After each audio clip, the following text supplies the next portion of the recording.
of peace, prosperity, and freedom. Join me in welcoming the next President of the United States, President Donald J. Trump.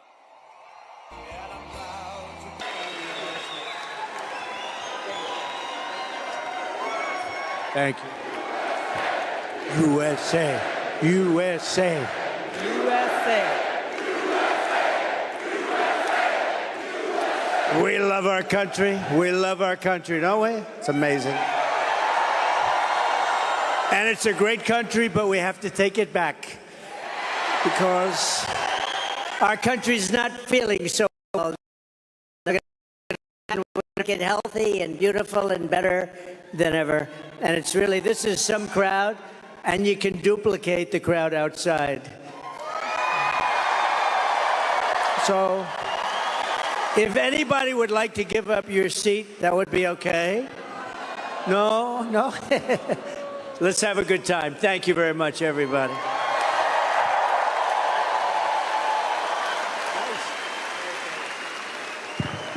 That song gets me fired up every time. So great. Lee Greenwood is so great. Great guy, too. Well, thank you, Mr. President. Thank you. This is a very special evening for us all to have a conversation about some of the real issues that are facing Americans across the country, right, and that don't get talked about often enough. And I want to start with one that's very personal to me, hard to talk about sometimes. This is only the second time I've spoken about it publicly, but my husband and I were married almost 10 years ago. We wanted to start a family. We were very excited about it. Unfortunately, it was very difficult. We were not successful in trying to get pregnant. For us, IVF seemed to be the only option and the last resort. As you know, it's a pretty difficult process. It's very, very expensive. Yeah.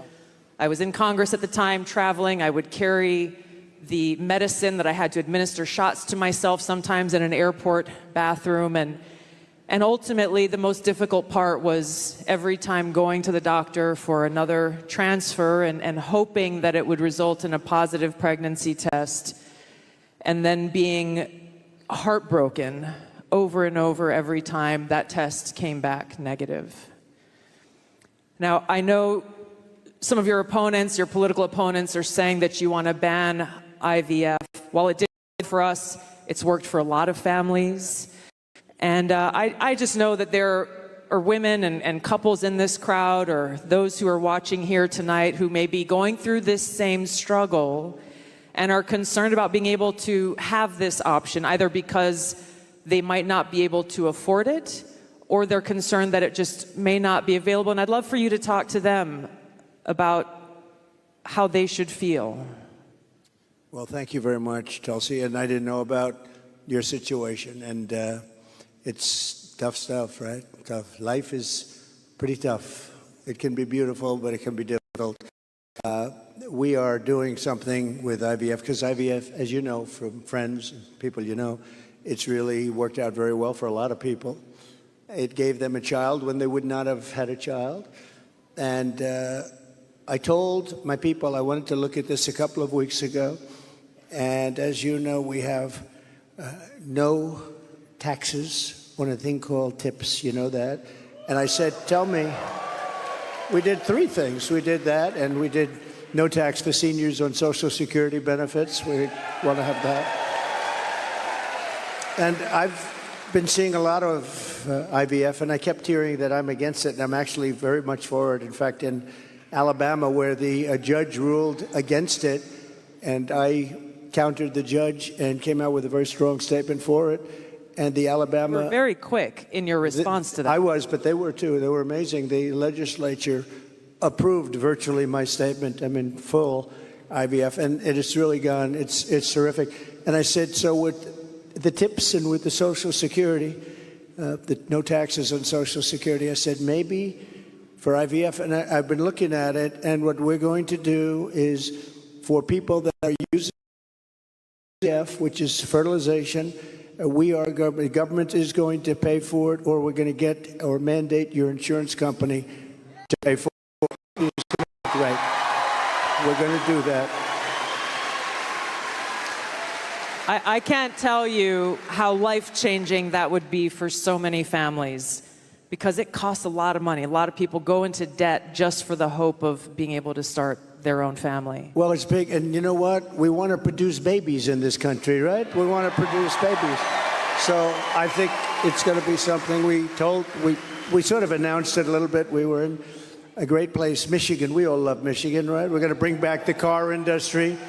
And we're going to get a lot of it back to Michigan. They've been taking our cars away. They've been taking our manufacturing away over years, over decades. And if you look at it today, it's a shell of what it was years ago, but we're going to bring it back.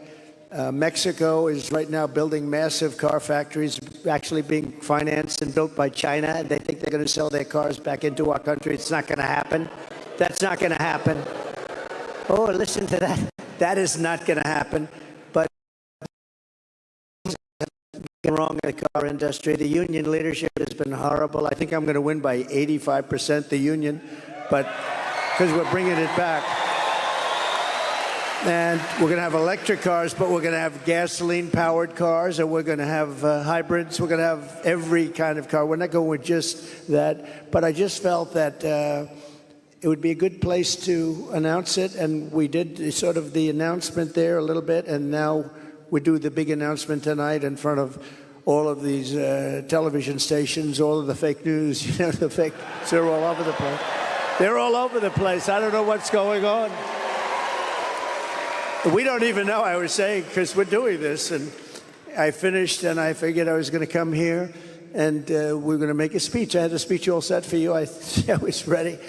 They said, sir, you're actually doing a town hall. I said, oh, nobody told me that. I said, who's doing it? They said, Tulsi. I said, well, that's at least good news. I've been a fan of hers for a long time, I have to tell you. So I didn't even know.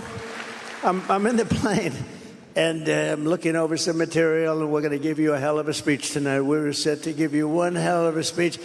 They said, no, sir, it's a town hall. I said, why doesn't somebody tell me this stuff? And I don't even have any idea who we're doing it for. I don't know. Is it for a network or what? I see a lot of television all over the place, so maybe it's on all of them. But I did get to see the strangest thing today. I looked at the news conference of Kamala. I call her Comrade. Kamala. She's you know that. She's a Marxist. Her father was a Marxist before her, so she was brought up in the family tradition. And she really is, and this country is not ready for a Marxist. We don't want a Marxist as a president. And she destroyed San Francisco. She destroyed California. And we're not going to let it destroy our country. I'll tell you, it's not going to happen. So, but just to finish, so for some reason she doesn't want to talk to anybody. So she's either not the smartest light in the ceiling. I'm trying to be nice here. I want to be. They say, be nice, sir, be nice.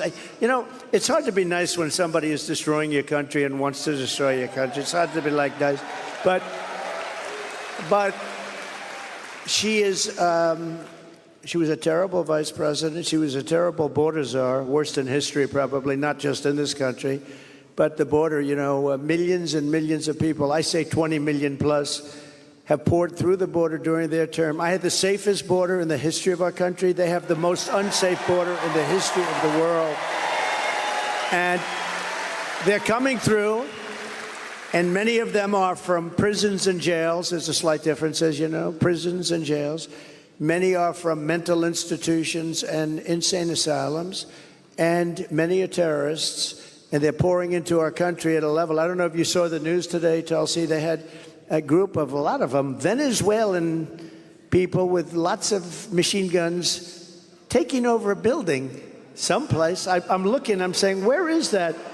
They went in and they took over a building. This is just the beginning. They're taking their criminals from all over the world, not just South America, not just Venezuela, which you've been reading about, all over the world. They're taking their criminals. and they're dumping them into the United States. Kamala is allowing it to happen. And they actually want to give them papers. They want to make them citizens, and they want to give them your Social Security. They want to give them your Medicare, and your Social Security will collapse under her. I'm the one that's going to protect the Social Security. But they're coming. I will totally protect, as I did for 4 years.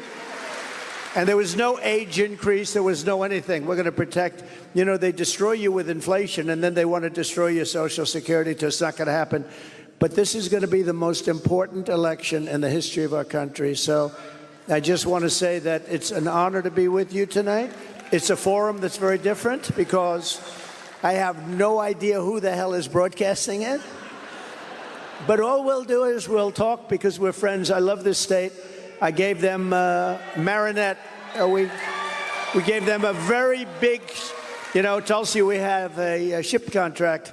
And as you know, we gave Marinette yards, but we gave them a tremendous contract. They wanted it all over the country. I said, we're going to get it for Wisconsin, and it's a big one. And they're doing a great job, I understand. So we got that. And we're going to have a good time tonight. So let's go. Mr. President, you talked about immigration. We actually have Amber here who's quite concerned about that, and she's got a question for you. Thank you. Mr. President, hello. My name is Amber, and I'm from Cameron, Wisconsin. I have 3 beautiful children, and I'm torn on who to support. My youngest daughter is here tonight. My oldest son is 18, and he just started trade school this week. Very proud of him. My concern is that illegal immigration is threatening opportunities for my children. I worry that it's taking away jobs from Americans. I'm wondering, what will you do about that? All right, well, it's great. I think I'll stand up and... Do you mind if I turn around? Thank you, Amber, very much. And you're right. I'll tell you, we have the people that I'm talking about. They're pouring in at levels never seen before. They're coming in by millions and millions, and a lot of them are taking the jobs for the black population, the Hispanic population, and unions are going to be very badly affected because, and I was talking to some of the union heads who I actually do get along with, but they're very concerned about it because the jobs that are the people that are coming in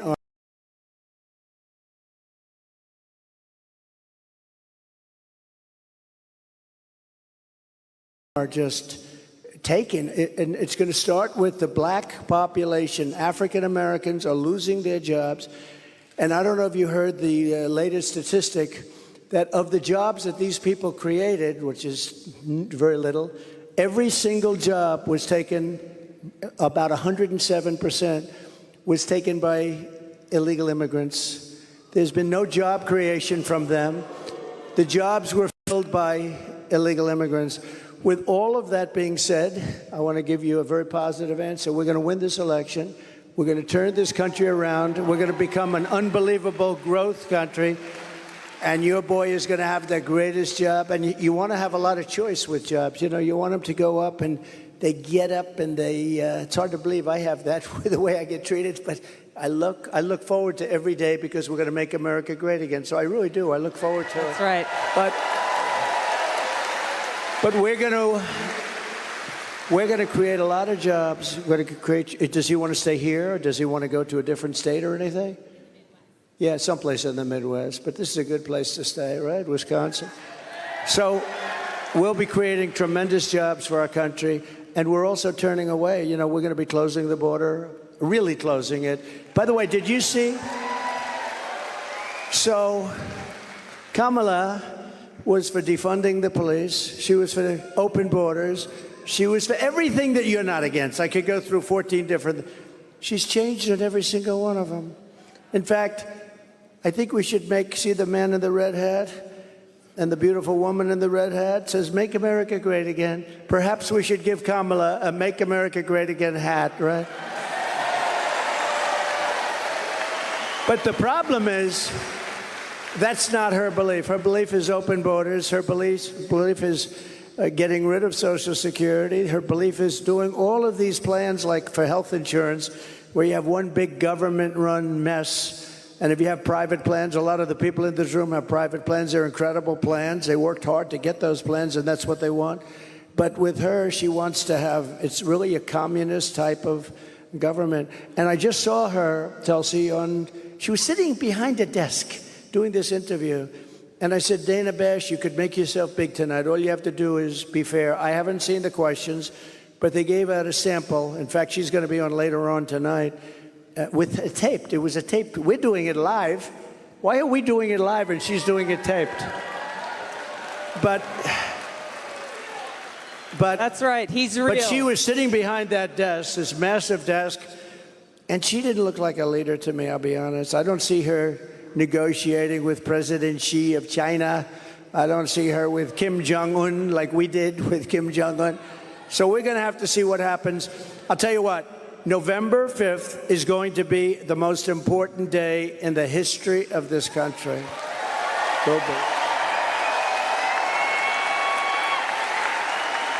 Mr. President, there are a lot of people who want to feel hopeful about our future. I want to introduce you to Luke, who is one of those people. Hi. Hello, Mr. President. Good-looking guy. Thank you. My name is Luke Pulaski, and I'm a junior here at the University of Wisconsin-La Crosse. I'll be voting for the first time in November, and I'm researching each candidate. I have two questions for you.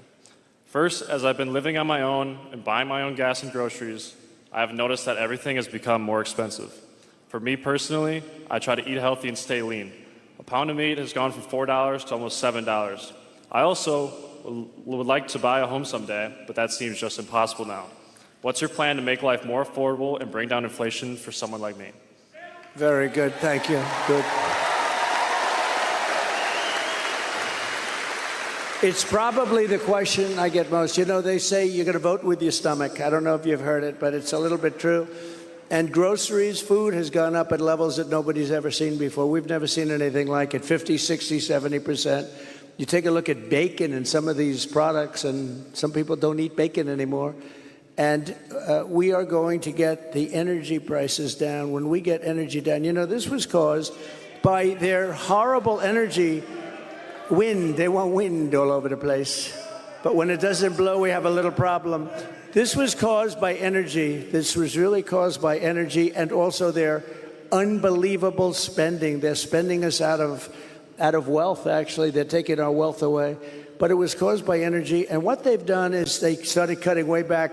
We were in third place. When I left, we were by far in first place, beating Russia, beating Saudi Arabia. And we were going to dominate to a level that we've never seen before. And then we had a bad election. I'll be very nice. I'm supposed to be nice when I talk about the election, because everybody's afraid to talk about, oh, please, sir, don't talk about the election, please. You know, if you can't talk about a bad election, you really don't have a democracy if you think about it, right?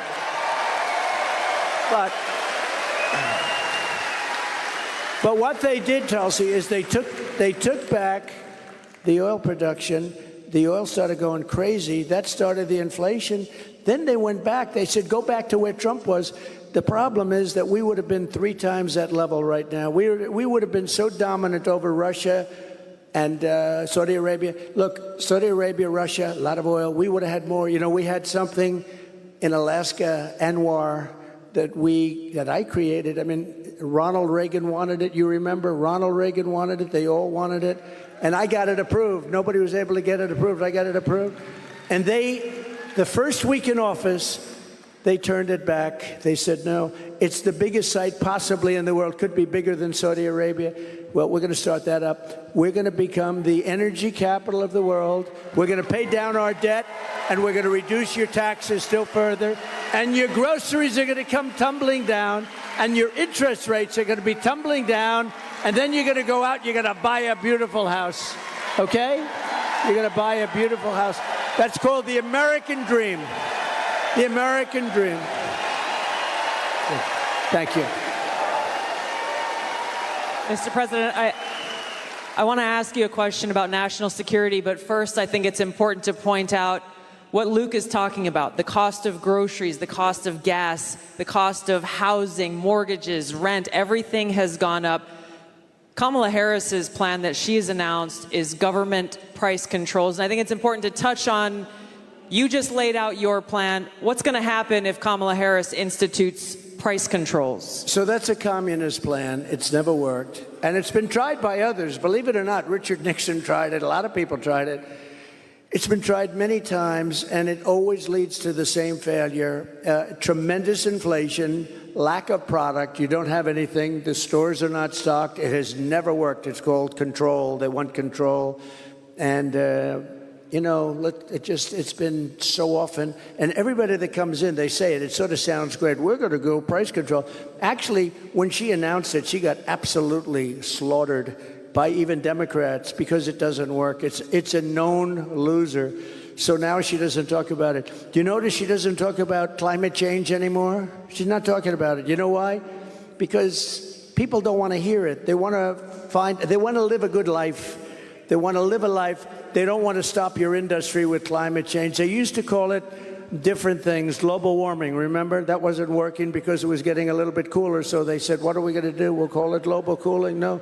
So they came up with the words climate change because that takes care of everything. Climate change. The climate's changing, but according to them, we're all going to be gone in about, what do we have, 3 years left? They had 12 years, remember? So in about 3 years, let me tell you, we do have a problem, though. It's climate change, but a different kind of climate change. It's called nuclear global warming. We can say that's global warming. And if we don't have a smart president, you know, you have 5 nations now with pretty massive nuclear power. Some have very massive, including us and Russia. China's behind, way behind, but within 4 or 5 years, they'll catch up. And we don't want them to catch up. Look, the biggest problem, in my opinion, the biggest problem our country has, the biggest problem the world has, is nuclear weapons. They are a destructive force, the likes of which nobody has ever seen before. And we have to make sure they're never used. We have to make sure it's not going to happen. You're exactly right. You brought up Ronald Reagan already. Ronald Reagan famously said, a nuclear war can never be won and should never be fought. And I think it's interesting you talked about climate change, Mr. President. The Democrats and Kamala Harris, they were quick to talk about how climate change is an existential threat. But what they're not talking about is the existential threat of nuclear war and World War III, which is exactly where we sit today because of the warmongers and their puppets, Joe Biden and Kamala Harris. And they don't want to talk about it because the consequence of where they have taken all of us as the American people and the world is economic hardship around the world, a destruction of our economic well-being, and an annihilation of humanity, our families, our kids, our communities around the world. There was a recent poll that YouGov did that pointed out over 60% of Americans feel that World War III and nuclear war is going to happen within 5 to 10 years. And when I heard that, I felt so sad because they're at a point where they feel like this outcome, the annihilation of the world, is inevitable. So I wanted to ask you about this because it's important that people understand what kind of leadership you bring, what you will do to stop this slide towards nuclear war and World War III so that we can feel hopeful again.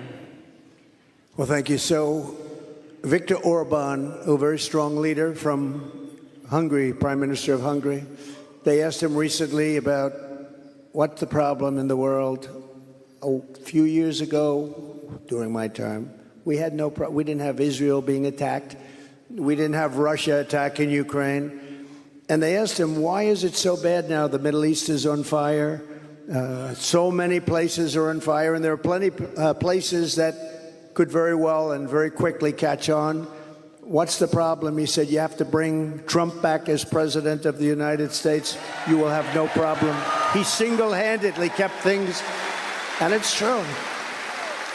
And I could do it with telephone calls by being smart. But literally, he said, you have to bring Trump back. Now, he used a term I wouldn't use. He said everybody was afraid of Trump. You know who was afraid of Trump? They said China was afraid of Trump. Russia was afraid of Trump. They were all, and I don't want to say that. I will say this. They respected me and they respected our nation. They don't respect our nation anymore. They don't respect our nation anymore. Think of it. What would the world be like if Russia didn't do what they did, and they would have never done it? I used to speak to Putin about it. I had a very good relationship. No chance. You know what happened, I think, Afghanistan, when he saw the horrible leadership that we displayed in Afghanistan, I think he said, wow, this is a time to go in, because I wasn't there. He would have never done it if I was president, and Israel would have never been attacked. Think of it. What would this world be like? You wouldn't have had that disaster. And it wasn't leaving Afghanistan. And they should have kept Bagram. That's the big air base. It's 1 hour away from where China makes its nuclear weapons. They didn't keep it. You know who occupies it now, Tulsi? China occupies it. So we have, if you have the right president, and we don't right now, do we even have a president? He just came in. Think of it. He just came in from wherever the hell he went. You know, there was a coup. He just didn't know it yet. But there was a coup. How about that? He got 14. I'm not a fan of his. He was the worst president. But, You're not? But think of this.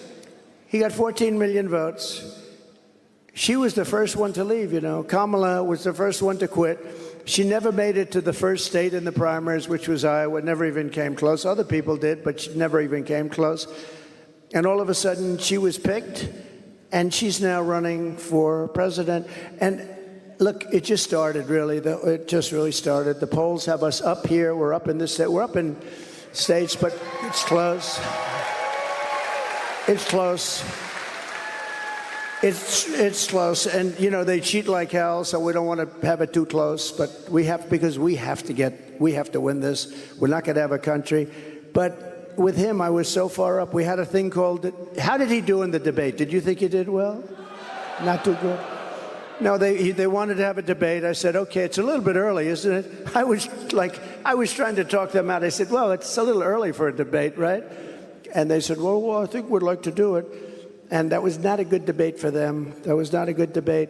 So that was the beginning of the end for him. And they started looking. But they picked a woman that had absolutely no votes. She got no votes. And now she's running. So when you say threat to democracy, they are a threat to democracy. I'm not a threat to democracy. I'm not a threat. Thank you. Mr. President, crime and the rise of crime is on the minds of a lot of people. I want to call on Danielle here, who has a question for you. Hi, Danielle.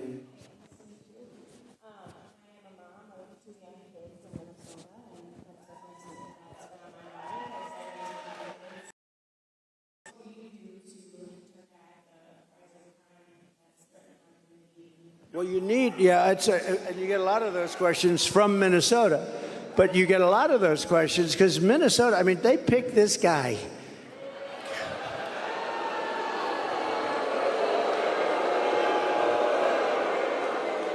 He is weird. Right? He's weird. I'm not weird. He's weird.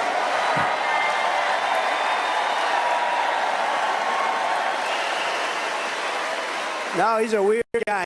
Weird dude. You know, see, they come up with sound bites. They always have sound bites. And one of the things is that JD and I are weird.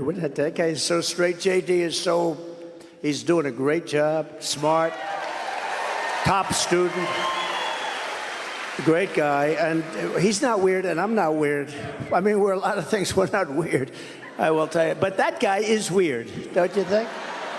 You know, he signed for, and this is, who would think that this is even happening in our country with men playing in women's sports and all of this? But he has it at a level that nobody can believe. A bill that every boy's bathroom will have tampons, okay? Hence his name, Tampon Tim. But think of it. Think of it. And you know, on the question of abortion, he is the one. Abortion in the 9th month.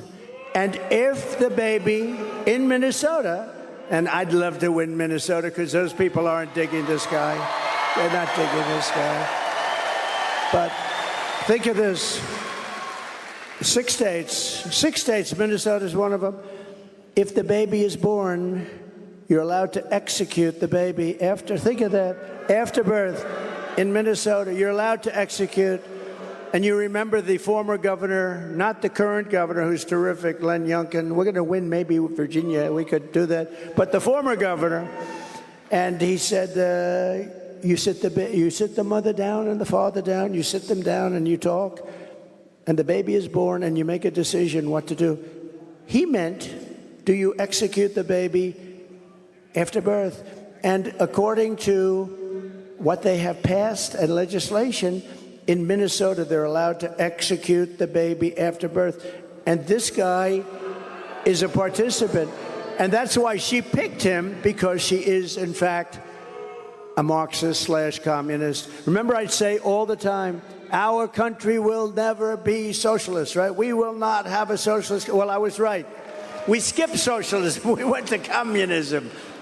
This woman has to be stopped. Mr. President, we have time for one final question. I don't know if we can get a mic to Bernardo. He's got an important question, given very soon we will be honoring the anniversary of September 11th and all of the lives that were lost on that tragic day and that tragic attack where we were attacked by radical Islamist terrorists. And Bernardo wanted to share his thoughts and had a question for you on this. Thank you. Mr. President, my name is Bernardo. I'm a voter here in Wisconsin, live in the wonderful La Crosse County here, and I'm also a father of 8. I have 7 here with me.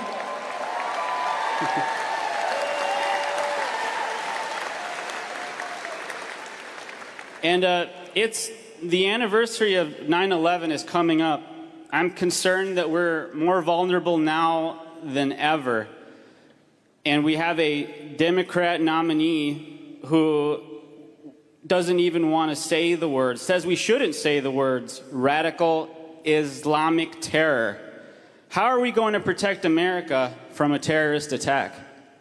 First of all, it's a great question. And, you know, we have radical Islamists pouring into our country along with everybody else right now. They're coming in at levels that nobody's ever seen before. We kept them out. We had 1 year where Border Patrol put down, it was, I believe, 2019, where they, and I don't believe this, I don't believe it's right, but I'll take it. They said 0 came in 20, that was my term, 0. Now we have thousands.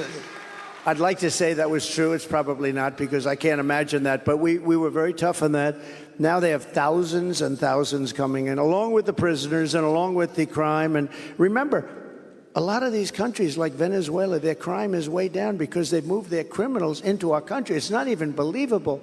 But your question on Islamists and all of the jihad and all of the things that they talk about, they have to respect your country. They have to respect your leader. You know, I had no radical Islam crime for 4 years, and I didn't want to talk about it. I talked about it after, but I didn't want to talk about it during. I don't want to say like, I had absolutely, and the next day you get hit. But we had none, 4 years of it, because they respected your president, they respected your country, and we have to bring back that level of respect, and we're going to do it, we're going to do it. And we're not letting the wrong people into our country. Okay, thank you very much. Great question. Thank you, Mr. President. I know you have run out of time here, but thank you for having this conversation with the people of Wisconsin and people across the country who are watching and concerned about these very same issues. Thank you, Mr. President. Thank you everyone, for being here. Thank you, everybody. Vote. Vote.